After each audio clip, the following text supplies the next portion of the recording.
I guess we should kind of let you do a little intro, Ben. You took our cert like a year ago. Yeah. Yeah, I'm kind of interested, like what drove you to take it in the first place, and then yeah, just a little bit of like background info about who you are, because I know you used to be a trainer, but you're not anymore, right? Yeah, I still do a little bit, but mainly my main source is writing and stand up. But yeah, I still have some clients or some consulting and that kind of thing. So I've been involved in fitness that like in and out 20 years in different capacities. Started as like a strength and conditioning coach with youth athletes and then professional athletes. And then moved on to training people with special conditions, everything from like Parkinson's to hypertension, diabetes, HIV, MS, you name it. And then I trained people as just a personal trainer, everybody from celebrities to soccer moms, and just always been very passionate about helping people and learning about fitness. And so, every 2 years you got to do your continuing education and keep your certifications current. So I would try different models or certifications. And to be quite honest, I found a lot of them were not great. It's just kind of like, oh, take this course on nutrition that's kind of like half baked, or take this course on like uh corrective exercise, which is like, oh, to help someone's shoulder, just pull a band apart 20 times, and that never helps anyone's shoulder, right? So it just kind of became this thing where I've been doing fitness so long and you have to keep doing these certifications. I just started kind of seeking out the ones that I was interested in. So I tried a couple. I thought they were pretty good, but I always felt like there was missing components. And one of the biggest missing components I think is in fitness is no one teaches anybody how to fish. It's just like, hey, you can learn from me and this certification, and then only when you're doing the certification can you have the answers to whatever issues you have. And then I started following Nathan's stuff on Instagram, and it started to really pique my interest because I didn't really know a lot about what he was talking about, central nervous system and some of the immune concepts, and just a lot of the stuff he talked about with breathing techniques. And so I just kind of followed and was kind of trying to piece together the ideas on my own, but didn't have all the information. And I was like, you know what, I'm going to get the courses and I'm going to jump in and do the certification because I want to know this stuff. Um, and I felt like movement was really one of the first fitness concepts that taught me how to figure shit out instead of like memorize an answer, which I found extremely valuable because there'd be times when I'm trying to figure out an ache or pain or something I have going on, and I have tools, right? As to before, I had a few exercises, and it's like, well, if those exercises don't work, good luck. Like, then what do you do?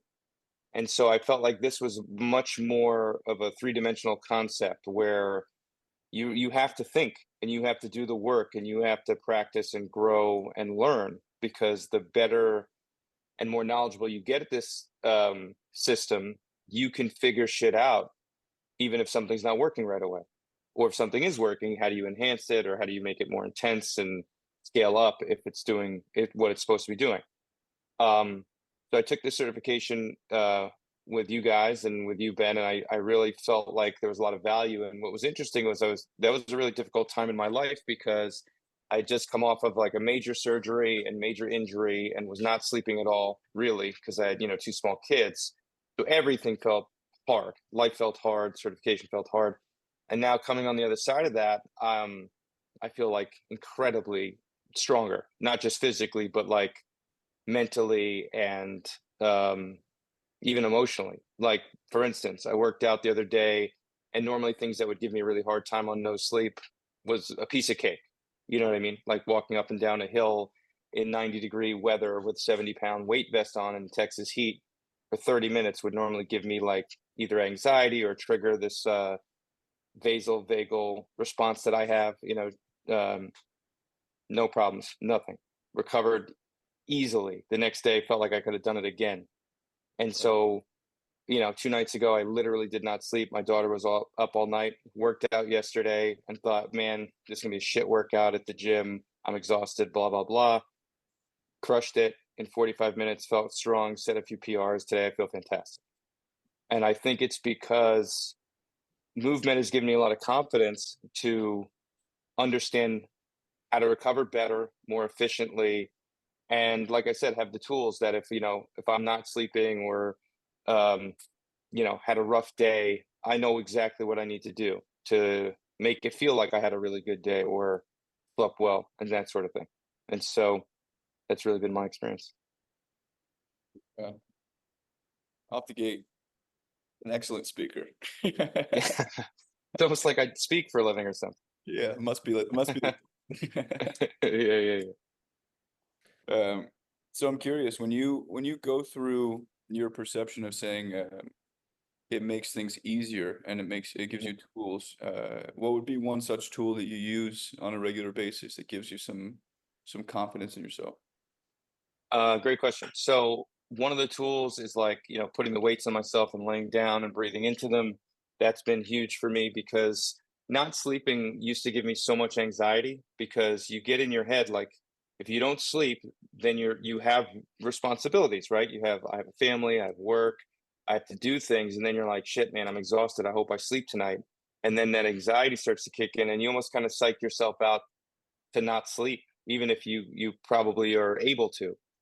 So putting the weight on me, and breathing into it really helped me kind of calm that voice down and just relax and also kind of get the ribs to move a bit better and get the lungs to expand and it made breathing a lot easier. So physically it made it easier and then also psychologically it kind of took the weight and anxiety out of it.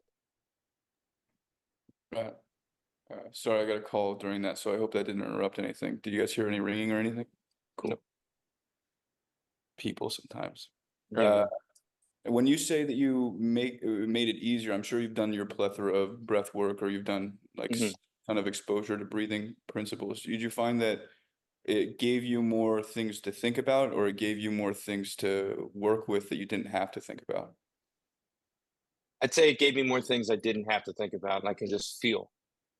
So I could start to kind of just feel how things were happening instead of think about what I was doing or what was happening. Sure. Um, another really great exercise that I liked that helped me with recovery and just moving better in general and I've even noticed some circulation, some positives in the increase in circulation is standing on these whatever these things are called, Kettle feet. the kettle feet. Yeah, so doing that has been really great for me. Just kind of takes a lot of the tension out of my feet and my calves tend to be tight in general, so that really helps. And then when I lay down, I don't feel like that restless leg kind of thing going on, and I kind of can just relax. That's right. That's very Hmm. cool. I had one other question, but I've slipped my mind, so I'm gonna pass Hmm. it on to Ben if he has. Sure. Yeah, I wanted to dig into the idea of like teaching how to fish instead of like just giving the fish. Hmm. 'Cause, I mean, you could say somebody listening to this would be like, "Oh, well, these just sound like exercises. Like, what is it about, Hmm.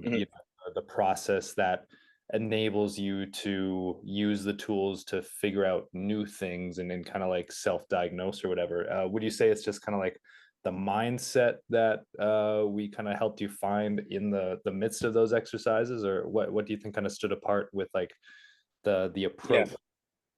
that's a good question. I'd say it's two things. I think the first thing is it freeing at least me with with 20 years of experience in fitness. Every couple years, there's this dogma where squats have to be done this way or deadlifts have to be done this way or you're supposed to do this is the best exercise and you're supposed to worry about your rib cage or your pelvis or your breathing, and it's a lot of it's true and a lot of it's unnecessary, right? Things evolve and change, and I think the first thing movement did for me was allow me to kind of remove a lot of that shit and not overthink everything and start to feel things, number one, right? And not be like, am I doing this right? More like, feel it. Does it feel right? Then you're doing it right. You know what I'm saying? And I think that was extremely valuable because you kind of get the person out of their own way, especially if they have any kind of fitness background, because they're going to kind of be married to certain concepts. And then the second thing was when I started to, let's say, when we were working on one of those exercises for grip, when I started to feel different changes in the way I could hold a dumbbell and have strength in my hand when I would previously drop my car keys, right? I know it's working. You can't tell me that this isn't working if I feel it. Like that's the truth. Like I can tell you got stronger. I can tell you look great. That doesn't mean shit unless there's you know, objective data that you can point to and be like, there you go, right? Like if I had an injury and I couldn't hold my car keys or I couldn't even squeeze hard, and now I'm holding 45 pounds in that hand with no problem.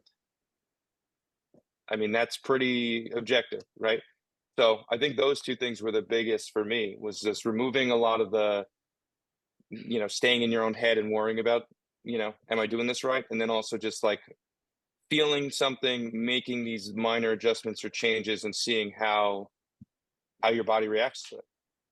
Yeah, it's something that I definitely try to in teaching the cert emphasize is that I like to kind of show people the options. You Mhm. could do the exercise like this, which is maybe more passive and relaxing at first, and then here's like the much more active side of the spectrum, and then just kind of have people try to decipher, okay, do I need to learn how to like do less in the midst of this exercise, or do I actually need to like know where to put in more effort?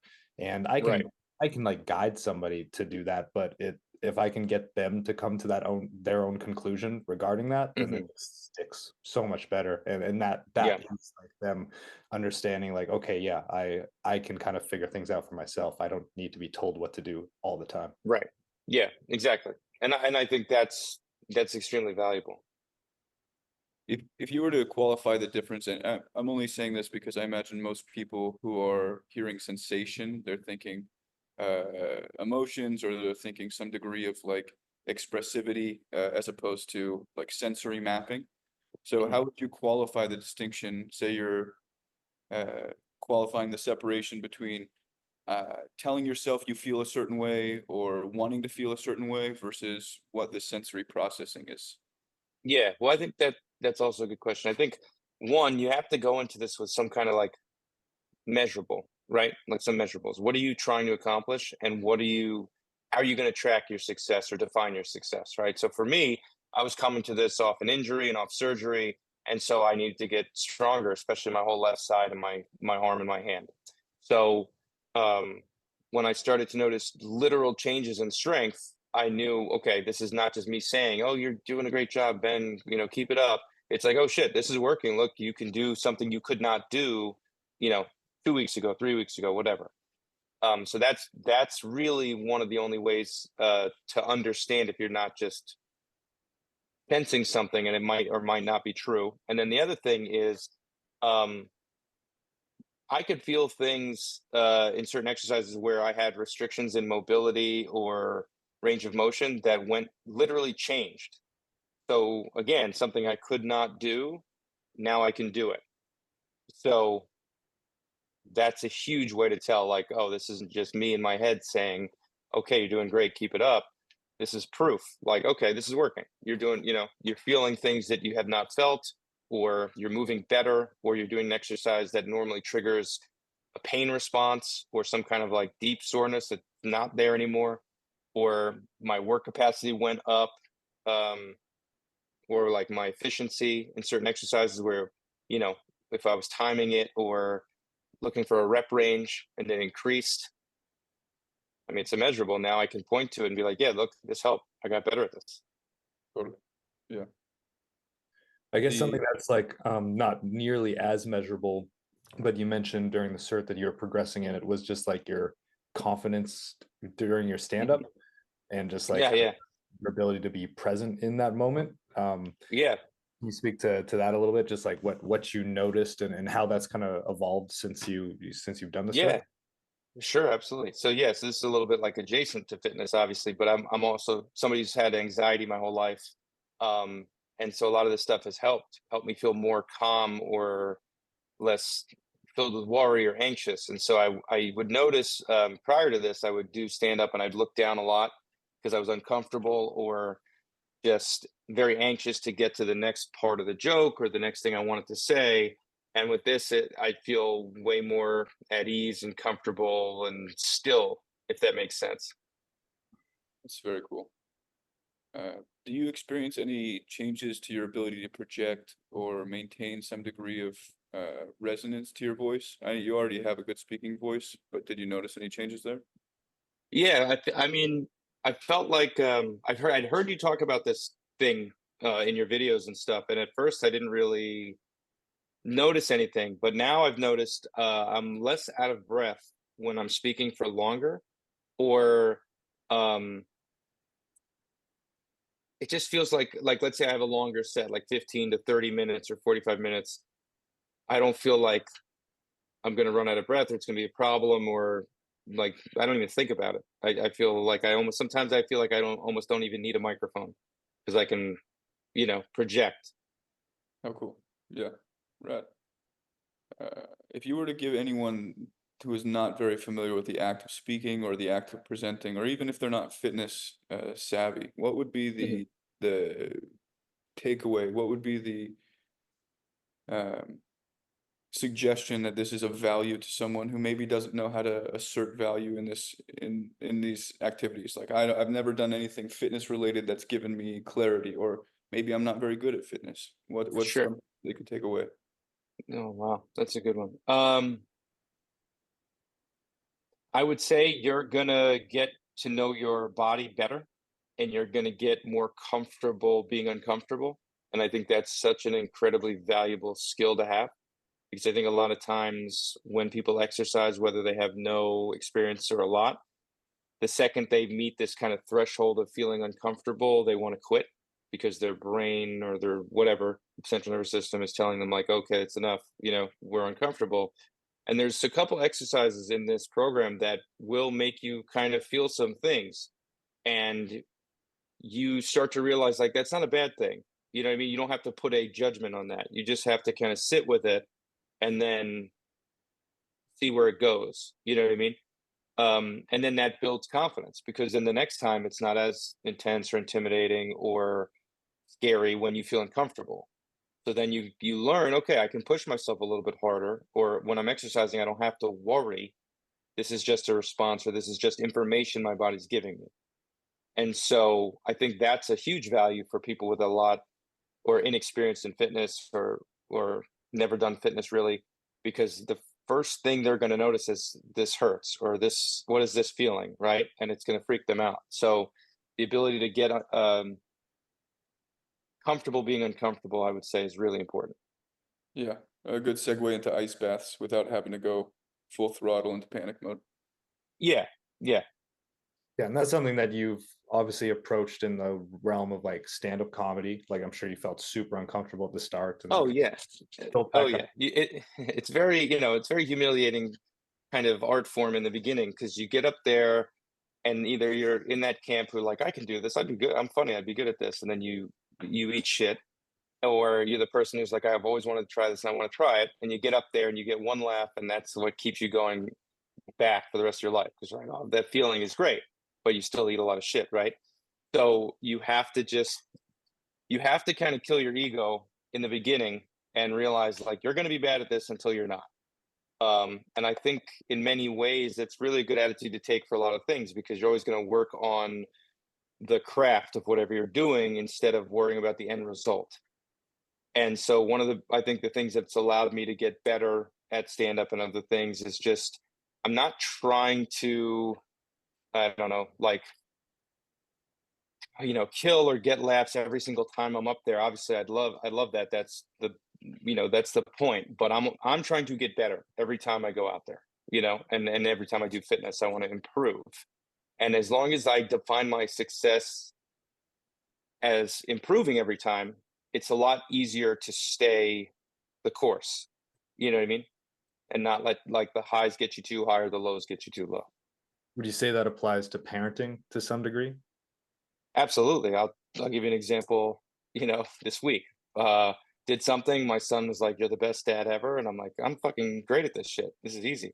And then yesterday I told him he couldn't bring sticks and rocks inside the house that he snuck into his pockets, and he had a meltdown and told me I wasn't doing a great job. And I was like, "All right." Oh, 48 hours, things change. So it's kind of like, a moment to moment thing. And you just have to realize like you just got to show up every day and try to improve. And that's it. And if you can define your success as that, I think you can be very happy, because you can be happy with the progress as long as you're making progress. Totally. And getting a sense for that progress becomes, at least what I'm hearing from you, becomes considerably easier when you start to trust yourself and have a measure to be able to Yeah, make things against. absolutely. I think like with stand up, like I have a structure on how I write or how I measure things so that I can um track my progress. You know what I mean? And I can see, all right, did I do what I wanted to do? Did it get better? Yes or no? And it's very objective. And with this is kind of like the framework for that. I feel like movement is very much like the scaffolding of a building, right? Or like the structure of a body where it's like you're providing the framework for someone to understand how to keep building. And it's up to you to put in the work to go as high as you want and build the building or whatever. But now if you have the framework and the scaffolding, the building will stay up. You know, it'll keep going up and stay there, as opposed to a lot of other, I think, certifications where it's just random information or like non-cohesive things where something's great, something's kind of irrelevant, something's outdated, whatever.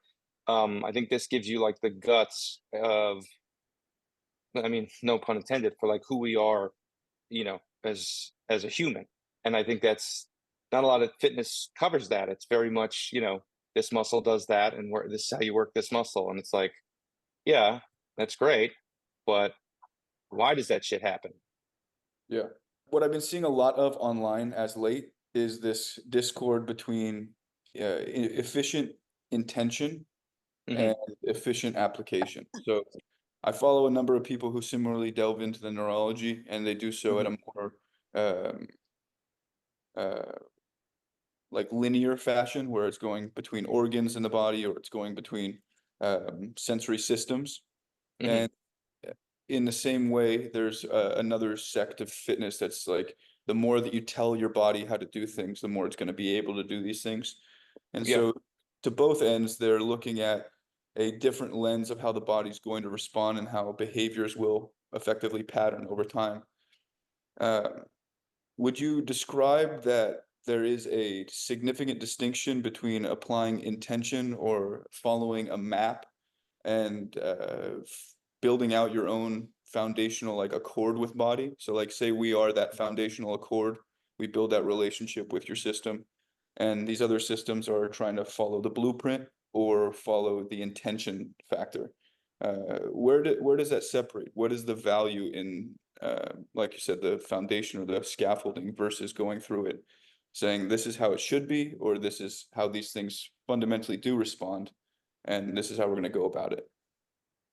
Yeah. Well, I think the intention is really everything, right? I think you can create a program or you can have systems, but without an intention, you're really kind of just wandering in the desert. You know what I mean? You might get lucky and you might get to your destination or wherever you're trying to go.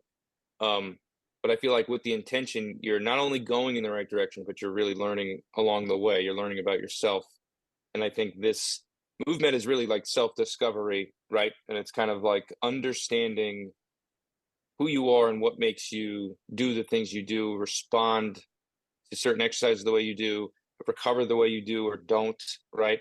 And so I think the intention is really important. And I like the way you guys laid out the course because it wasn't just like, okay, today we're going to do these set of exercises. It was like, today we're going to do these set of exercises. This is why, and this is how you use it.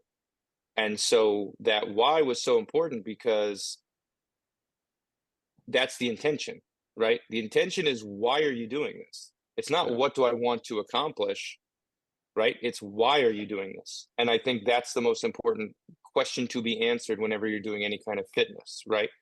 Um, you can use any fitness as a tool. You can do Olympic weightlifting, you can do yoga, you can do Pilates, doesn't matter. It's going to get you more fit than you currently are if you're consistent, right? But why are you doing it? Yeah. And I think that's the biggest thing to answer for anybody who wants to do this or another fitness program. It's like, for me, I wanted to understand why things were hard for me to recover, why I had anxiety around certain things, why I couldn't progress through traditional physical therapy when I had the surgery and other shit that I was even doing that I thought was pretty good exercises that were inconsistent, you know? Um, and I also wanted to know, like, okay, why does the diaphragm do this? Why is my rib cage and pelvis super important in certain positions, right? And so once I started getting the answers to those questions, it made me feel like, okay, now with all this information and newfound knowledge, I can design or do whatever I want with a really complete understanding of why I'm doing this, right? Versus just, oh, these are good exercises. No one will ever look at this piece of paper with exercises and say this is not good, but who gives a shit? Like, that's great. But in the real grand scheme of things, when someone comes to you for help or you're trying to help yourself, you really need to know why you're making these choices. Yeah, I think that that is a crucial point in anything that you're going to enjoy long term, anything that you're going to have to build a rapport with long term. There has to be some conditioning of your limbic system, your reactive, like sensory systems, to qualify. If I'm going to have these reactions, I can still like go to the substrate of the intention and figure out why I want to do this, why I'm having this response, and not get overwhelmed or distracted by the experience, but kind of utilize the response as a more initiative or a a, a focal point. Hmm. Yeah, absolutely. One thing I do want to make clear to anyone listening that, like you said, you can do weightlifting, you can do anything you want, and the compounding effect of movement and that thing should be very synchronous. It should be very Oh, like, supportive. that's something I should say that I think is really great about this program is, when I've taken, like I said, a lot of certifications and other things, and usually when you take those certifications, they're like, you need to do this thing, right? Like if you're doing kettlebells, you should do kettlebells because look how great they are. And I like kettlebells, but I also like weightlifting, and I like throwing fucking heavy weight around or carrying a sandbag or whatever. And I always felt like whatever certification you were taking, they were like, no, no, no, put that aside and just do this. And I always found like I either got weaker or I felt like I missed the other things I liked. And with this, there was none of that. It was like, no, no, do all that shit you want to get better at and also use this. And that made me not only like relieved and happy, but it also like it feels like right now it's taking my game to another level because I can go do the things I want to do, use this as a great recovery tool or even like performance, enhancer, so to speak. And then not only am I getting stronger, I'm enjoying it more. Right. Yeah, the across the board performance enhancer. It sounds a little bit like a sex pill, but Yeah, it is. Well, it is, but it's also a fitness tool. yeah, exactly. I mean, the pump Yeah. is The pump, yeah, it's history of really everything in excitement. Everything it's will done improve. wonders. It's done wonders. I have to hear it. Yeah, yeah. Cool, man. I think that you do touch on a lot of these points in a way that make it easier than in ways that I've communicated in past, because not everyone can relate to my personal experience. And my Sure. hope is that everyone takes away that it's not my experience you guys are like reliving or revisiting. It's your own experience you're making sense of. You're qualifying a lot of your behaviors are the way they are because of X, Y, and Z. And then Hmm. as they come up and pop up in either panic or new experiences or pain, whatever it may be, you're learning how they connect to each other. You're learning how your own network of dots connect. Yeah, yeah. I mean, I think especially because you're the person who created this, and you have all the information and a lot of this knowledge. It must be challenging for you to just say it in layman's terms sometimes because you also want people to feel the depth of this information, you know. So yeah, I mean, I'm happy to share my experience. Yeah, I tend to uh, beat the horse after it, well after it's dead. It's all good, man. Yeah. That's why I need people like yourself and the two Bens I'm talking to right now. Yeah, Much more down to earth than I have a tendency to be if I get a little bit too excited. yeah. Much. But even still, I felt like even when some of the information felt foreign to me or complicated, I was never like, I don't get this shit. I was more like, oh, that's interesting. Let me research that because I want to get this shit. Yeah. Cool. Nothing too abstract. We're not talking too much mechanotransduction. Right. Awesome. Anything else you want to hit there, Nate? I mean, off the top of my head, I think he's gone through a lot of it. I really do appreciate that there's a resolve from people like yourself who have experienced injury, and you find Mhm. that there's some way to still continuously walk through that injury, but find progress. Mhm. And I think that if there's more clarity around the idea that everything is a signal from the brain, and it's not always a condition of the body. Sometimes it is just a predisposition, like I'm uncomfortable thinking about this. I'm uncomfortable when my heart rate increases around these kinds of sensory vectors.